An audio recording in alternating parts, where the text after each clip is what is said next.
people, welcome back to Find XYZ. If you are new to this channel, please subscribe. It is free to subscribe, so kindly subscribe to my channel. Let's build this community together. Mostly a lot of students struggle with business related questions, so let's try this one. A production manager at Kiso factory finds the cost of raw materials, they include palm oil and so on, and labor, these are the two things, to produce a carton of long bar soap in a ratio 3:5. Anytime ratio is mentioned, the order is very important. So what was mentioned first? Raw materials. So raw materials, what was mentioned next? Labor. So raw materials will pick the first number, which is 3, and labor will pick the second number, which is 5. The factory sells the soap to a wholesaler. So one, we know a factory, then now we've been introduced to another term, which is wholesaler. The factory sells, another keyword, the soap to a big wholesaler in Cantamanto at a profit of 27.5%. The wholesaler then sells to another person, which is a retailer, a provision shop, at a profit of 25%. So let's see the channel. So the factory will produce the tins and sell it to the wholesaler, then the wholesaler will now sell it to a retailer.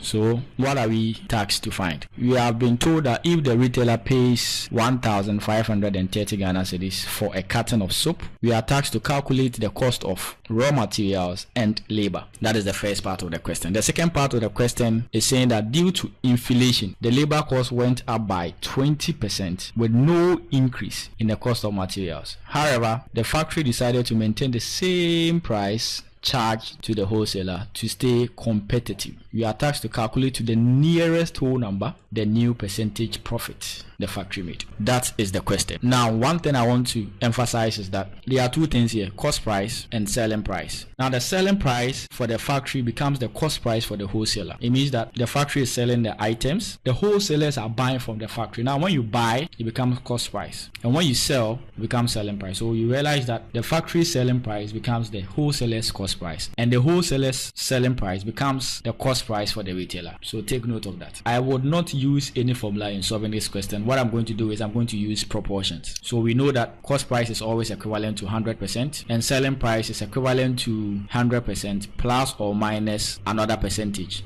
depending. Whenever there's a profit, the selling price, you add percentage, and whenever there's a loss, you have to subtract the percentage. So take note of that as well. We have an amount here which is 1,530 Ghana cedis. This is the amount the retailer pays, right? The amount the retailer pays. So it means that whatever the retailer is paying becomes the selling price for the wholesaler. So selling price for the what? Wholesaler. So the wholesaler sold it at the price of 1,530 Ghana cedis. From the factory to the wholesaler, there was a profit margin of 27.5%, and from the wholesaler to the retailer, there was a profit margin of 25%. It means that this selling price, which is 1,530 Ghana cedis, has a profit margin of 25%. So how do we find the cost price for the wholesaler? Whenever you are looking for cost price, you know that cost price is equivalent to 100%. So I can say that 100% is to the cost price. Do we know the cost price? Let's say W for the wholesaler, right? We don't know, so we say is to W. Then now the selling price,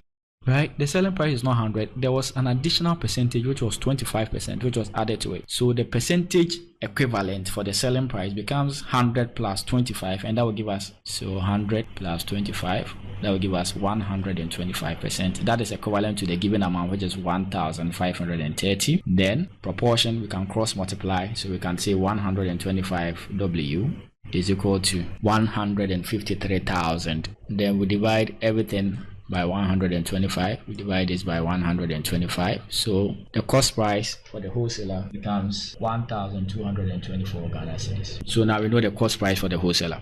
Now the cost price for the wholesaler now becomes the selling price. Okay, so this is the cost price for the wholesaler, becomes the selling price for the factory. So now we know that the selling price for the factory is 1,224. That is 1,224 Ghana cedis. But what is the cost price for the factory? Let's represent that with F. Now take note, the cost price is always equivalent to 100%. So I can say that 100% is equivalent to the factory.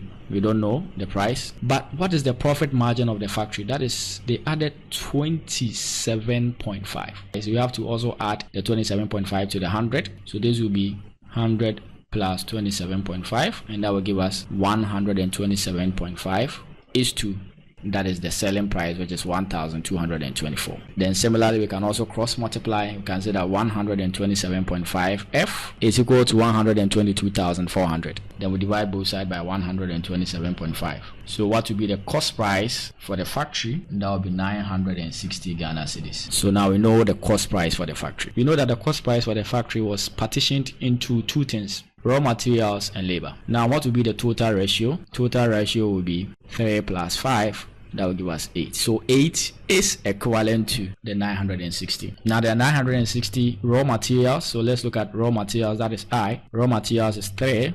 So if you want to find the amount for raw materials, you divide this by 8 times the cost, which is 960. And that will give us an amount of 360 Ghana cedis. That is the cost of raw materials. Then the second part, the cost of labor. What is the ratio for labor? That is 5. So 5 out of 8 times the total cost. This will give us an amount of 600 Ghana cedis. So now we know the cost of raw materials, which is 360 cedis, and the cost of labor, which is 600 cedis. In total, you have 960 for the cost of producing the carton of soap. Let's look at the second part. Now the second part is telling us that labor cost went up. Labor cost went up by 20%. So we are only going to look at labor. So this is labor. This is the raw materials.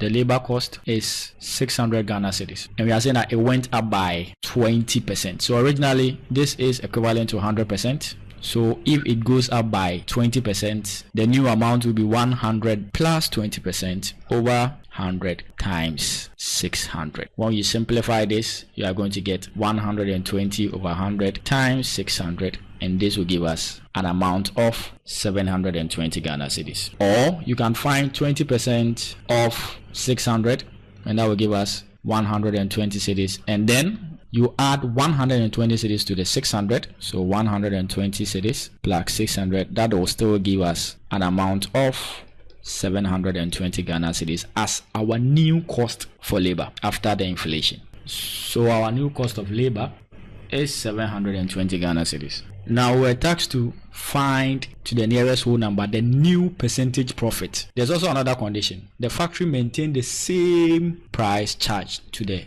countermand to wholesaler. It means that what was the selling price to the wholesalers? That is 1,224. So now we know that selling price was 1,224 cedis. So the cost has gone up, right? Now the cost component was material and labor, but material remains the same. And what is the cost of material? The cost of material is 360 Ghana cedis. So 360 cedis for material. So we'll do 360 plus 720. That will give us 1,080 cedis. This is the new cost of production. The selling price remains the same, which is 1,224. Now we know that for you to get a profit, your selling price must be greater than the cost price. And indeed, yes, the selling price is greater than the cost price. So it means that the factory will still make a profit. So that is 1,224 minus 1,080, and that will give us a profit of 144 Ghana cedis. Now we know that the cost price is equivalent to 100%, right? So we can say that 100 is equivalent to 1,080. So let's say the profit percent is equal to P. So we can say P percent is to, what is the profit? 144. Then we can cross multiply. Then we can get 1,080p is equal to 14,400. We divide both sides by 1,080. So what will be the profit percent? That will be 13.333%. However, we're tasked to write our answer in a nearest whole number. Nearest whole number. So 13.3333 is closer to 13 than it is closer to 14. So our final answer will be 13%. This is the percentage profit of the company after the inflation. So that is it for this question. Thank you for joining me in this video. Don't forget to subscribe, leave a comment, and share this video to all your friends. I'm out.